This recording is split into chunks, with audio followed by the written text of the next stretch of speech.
There's another study done about the denial strategies for climate change. And you can find your favorite up here. I have my favorite. But basically, these are the reasons people give for not doing something about it. And it's just normal human behavior. I think one of the things we have to realize is that humans are not rational. You know, I got over that a long time ago giving talks on climate change. We're not. And we should recognize that fact and maybe try to use that to figure out ways of communicating and convincing people, because this is real. This is the most serious threat we have ever faced in all of history. It's happening very rapidly, and so we have to get over these things. So let's talk a little bit, if you run a business, what does this mean to you? There will be a decline in products that are carbon intensive. It's already happening somewhat. Cars, we've seen recently, the clunkers being turned into more fuel efficient cars. But this is going to happen more across the board. Relatively short time frames, by the way. This is an unusual situation. If I was to tell you in the early 90s there's going to be this incredible thing called the internet, and it's going to change everything, and you believe me, and you acted on that information, you would do really well for yourself.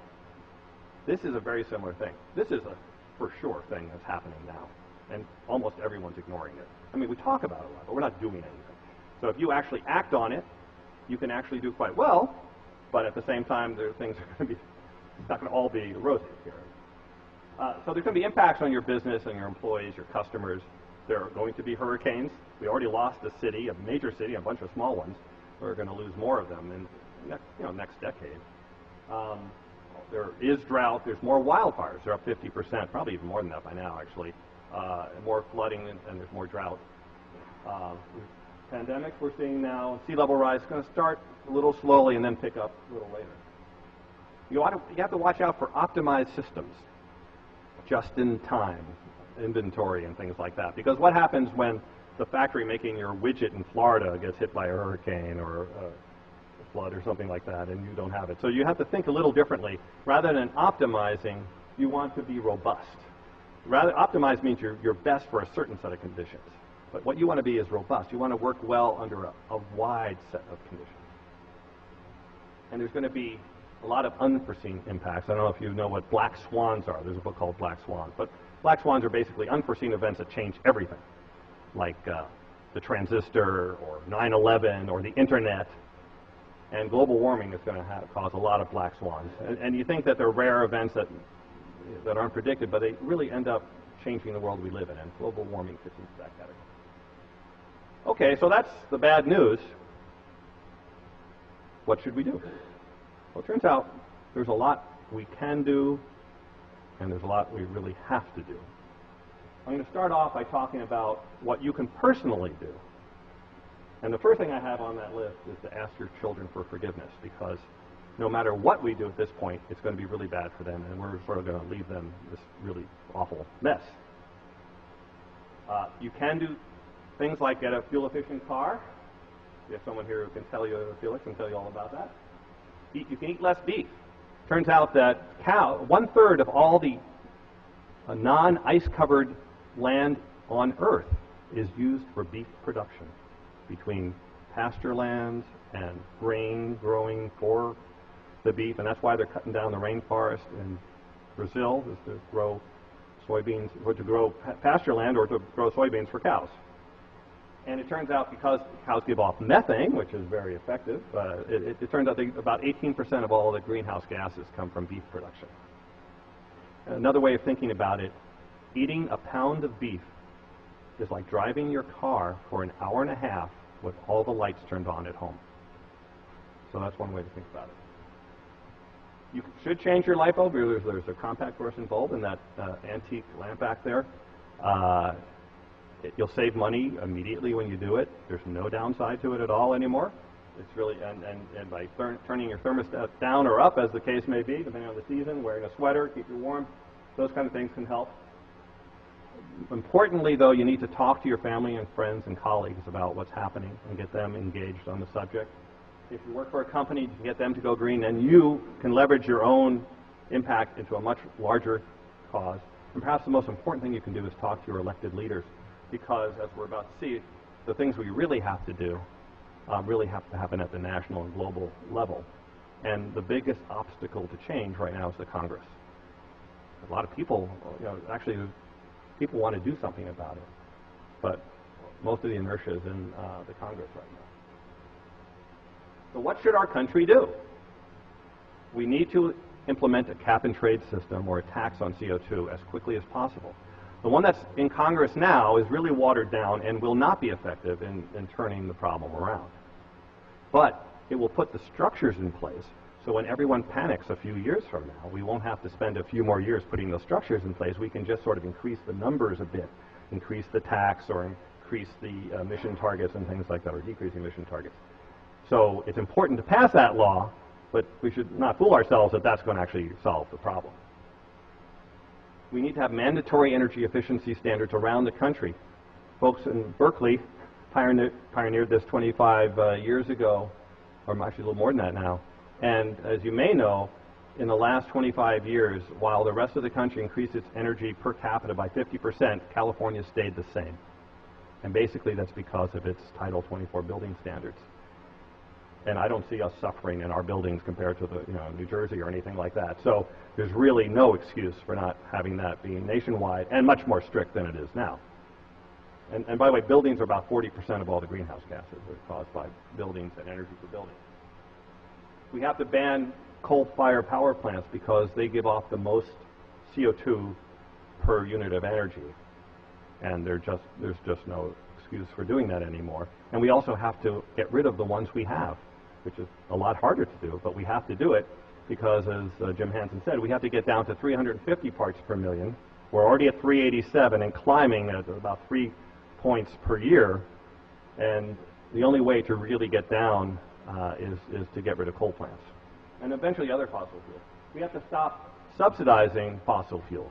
We give billions and billions of dollars every year to subsidize fossil fuels. To take that money away from fossil fuels and subsidize clean technology. We have to increase research spending 100-fold. Well, actually, as compared to the Bush administration. We've already gone up a lot in the Obama administration. But this is tiny amounts of money compared to what needs to be spent in the future. But we have to understand the problem. We have to understand how fast the permafrost is melting.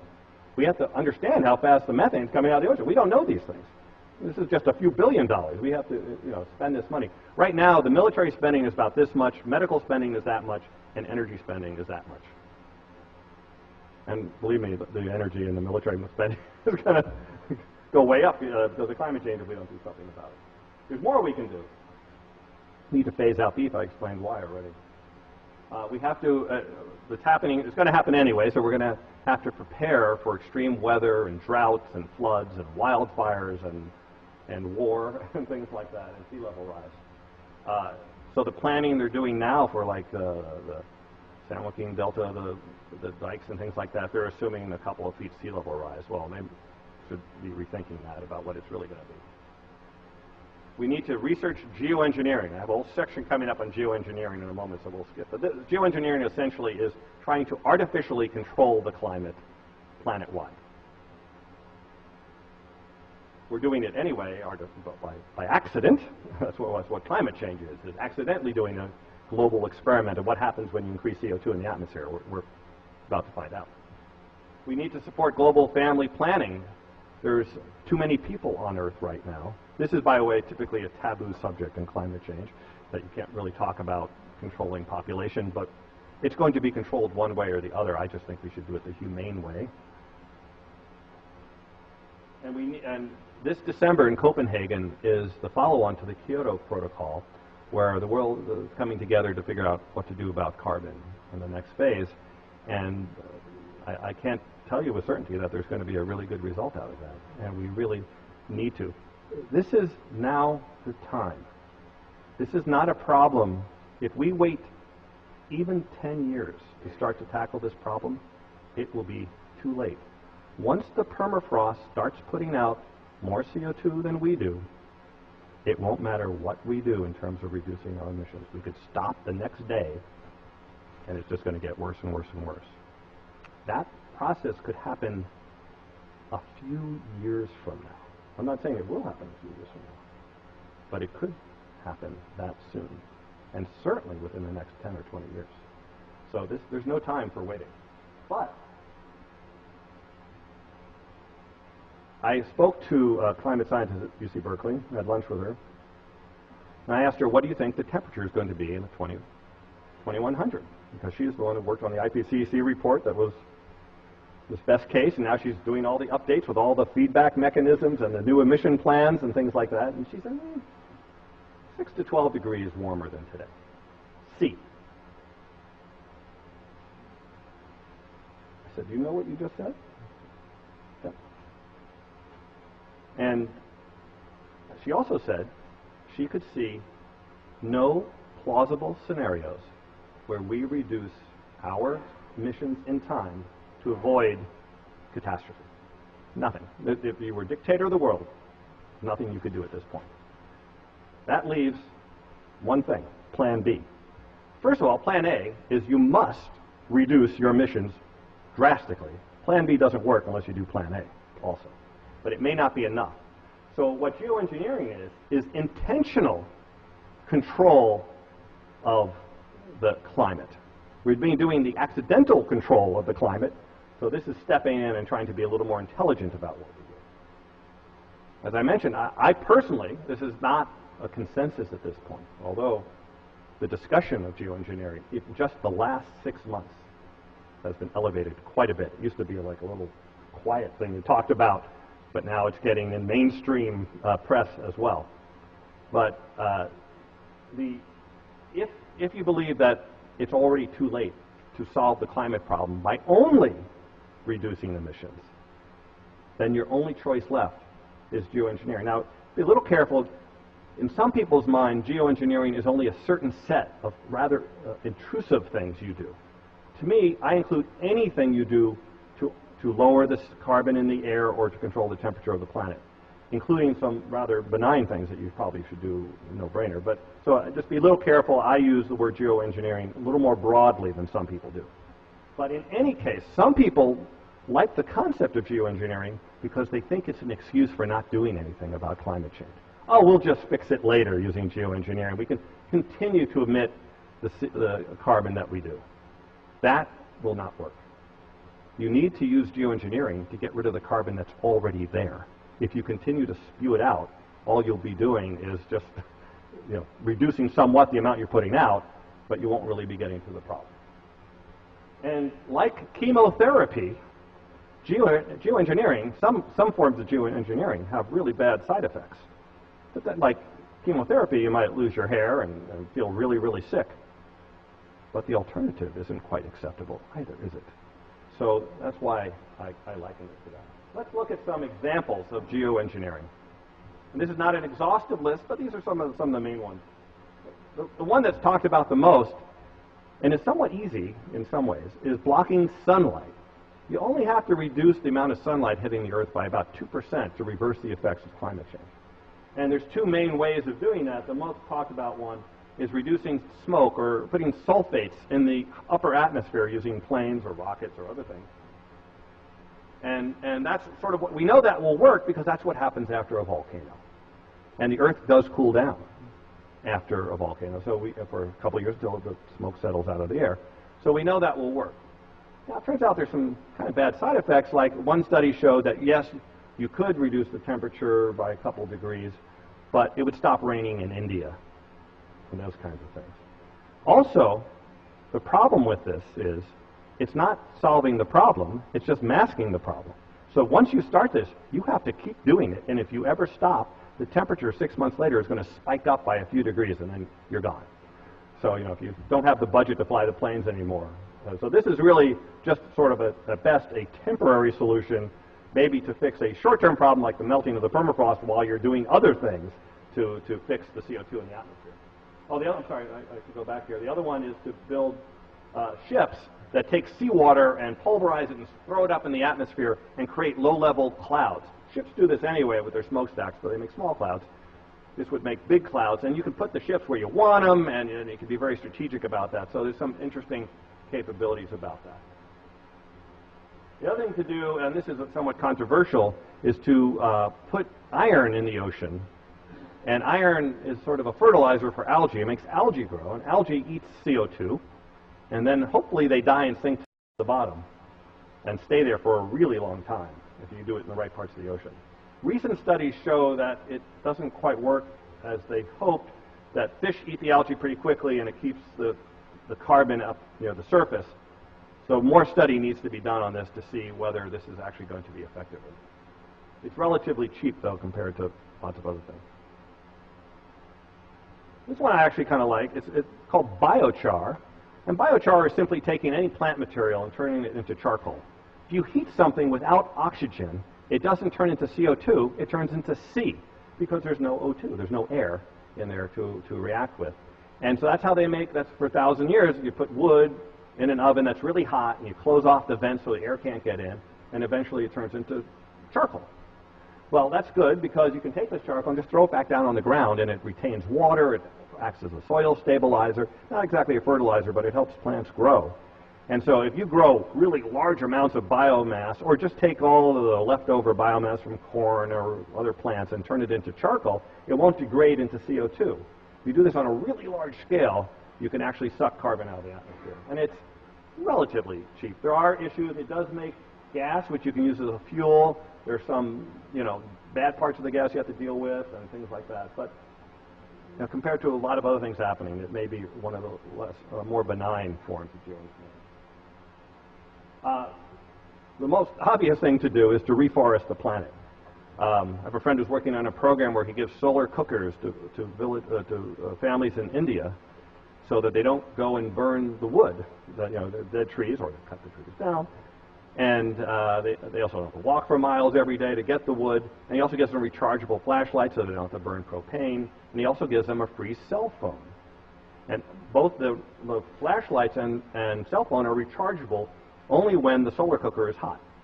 So it kind of encourages them to do that. And then if they use the cell phone, they use the solar cooker, and they keep the cows off out of the land, then they get free cell phone minutes.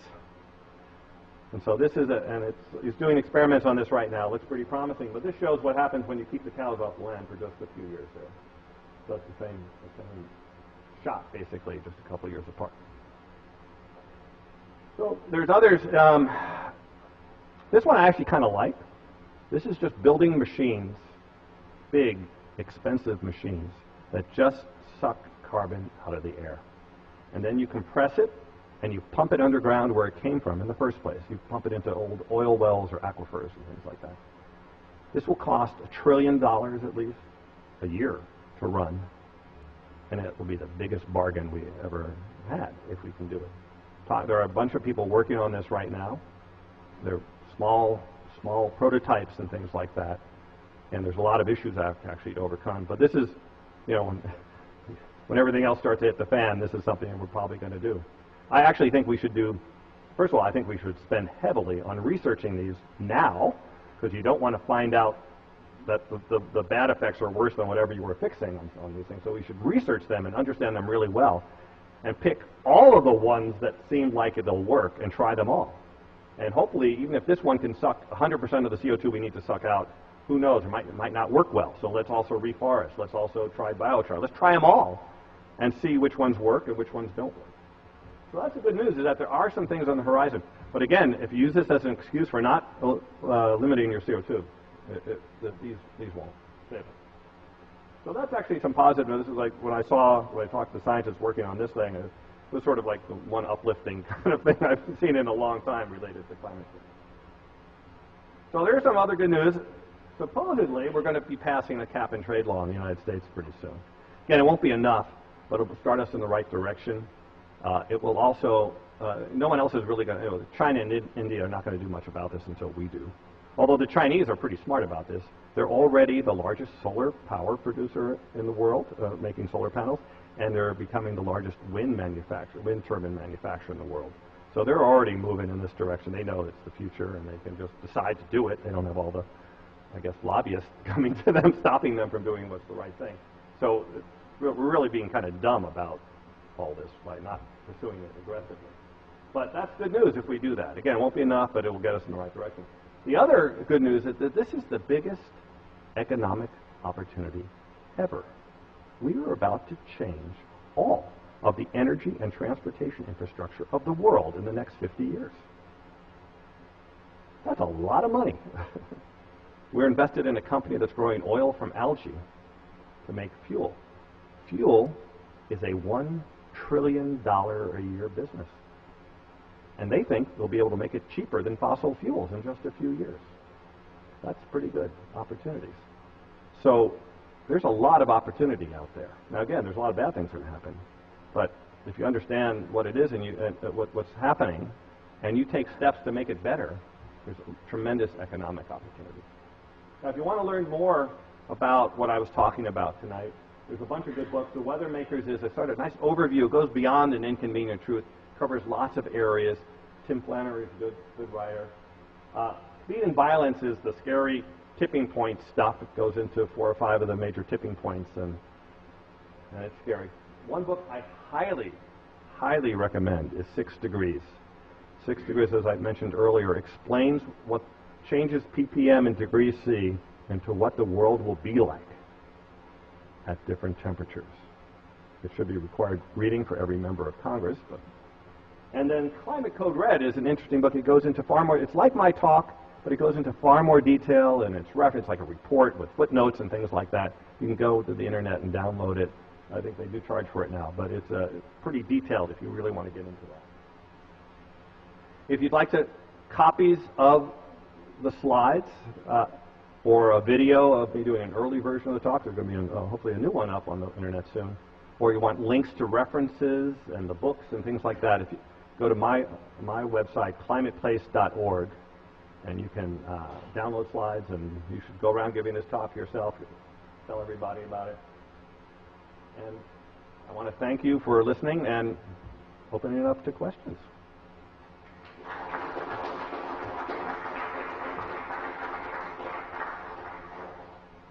Yes? Sure. There you go. Again, if you go to climateplace.org, there's direct links to the books and things, and you get all that information. Yes? I have to say, this is the first time I've been involved in a discussion of nuclear reactors. I'm also hopeful of solutions, but we can build nuclear reactors now. It's carbon neutral.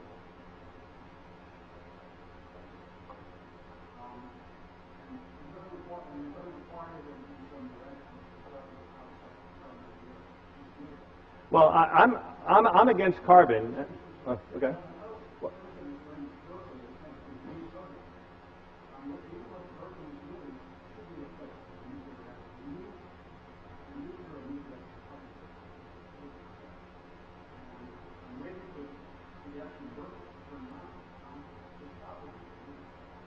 Well, I should just mention so everyone can hear for the recording, that the question is, well, sort of the question, the comment is, why aren't we talking about nuclear reactors? Because they're carbon neutral and as a form of energy. First of all, I think CO2 is the most dangerous thing.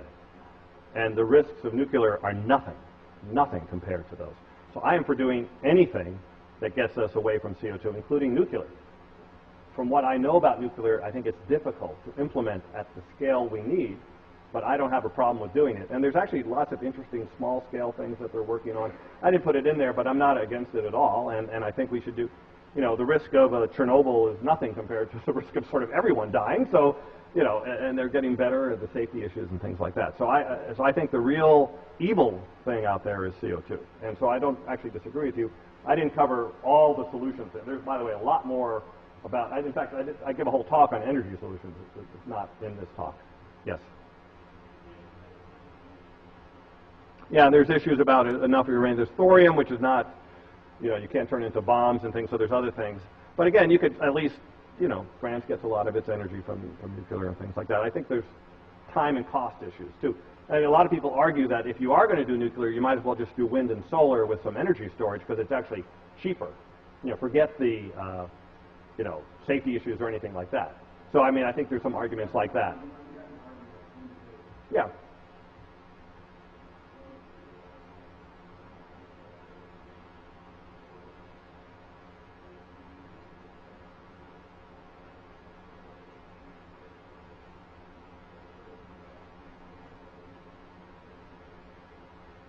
Yeah.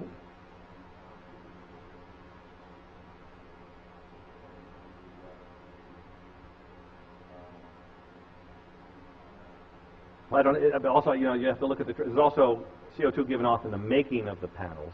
And my understanding, I don't know about that particular one, it's like a year or so before you're sort of back to saving CO2, considering the amount of energy that goes into producing.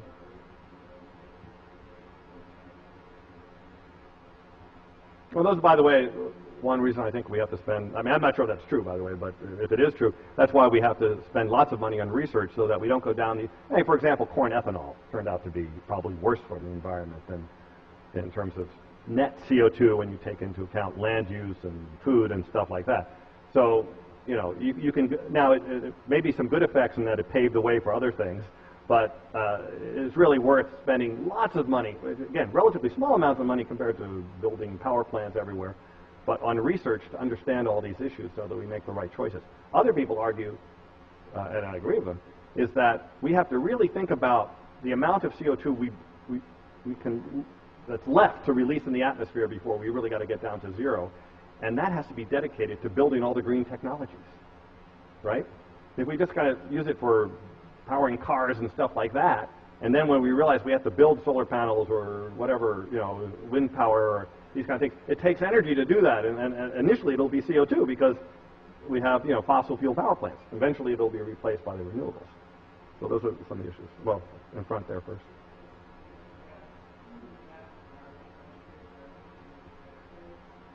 Yeah. That particular chart is 650,000 years. They have gone farther. You know how they get that? They drill holes in the Arctic, and every level there's trapped gas in the ice, and they can measure the CO2 content in the ice and look at ionization to figure out the temperature and things like that. That's by the way, I didn't cover a lot of the basics about climate change and how we know what we know. I think the movie An Inconvenient Truth does a really good job of that, and I certainly recommend anyone who hasn't seen it to see it. It's really good about the why and the hows and stuff. It doesn't go into what's going to happen very much, but in terms of the basic educational stuff about climate change, which I kind of skip in this talk, it's actually pretty good. So he talks about that, and in the books, and I forget how far they can go back now, but they can go back many, you know, tens of millions of years using other sediments of the ocean and rock and things like that. Yeah, that is actually, that was the one chart I have from the actual talk. Yeah.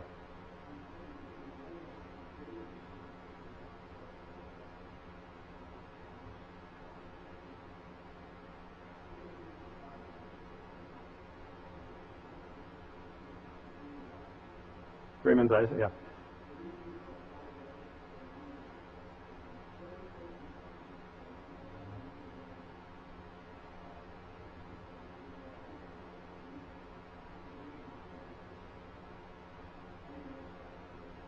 So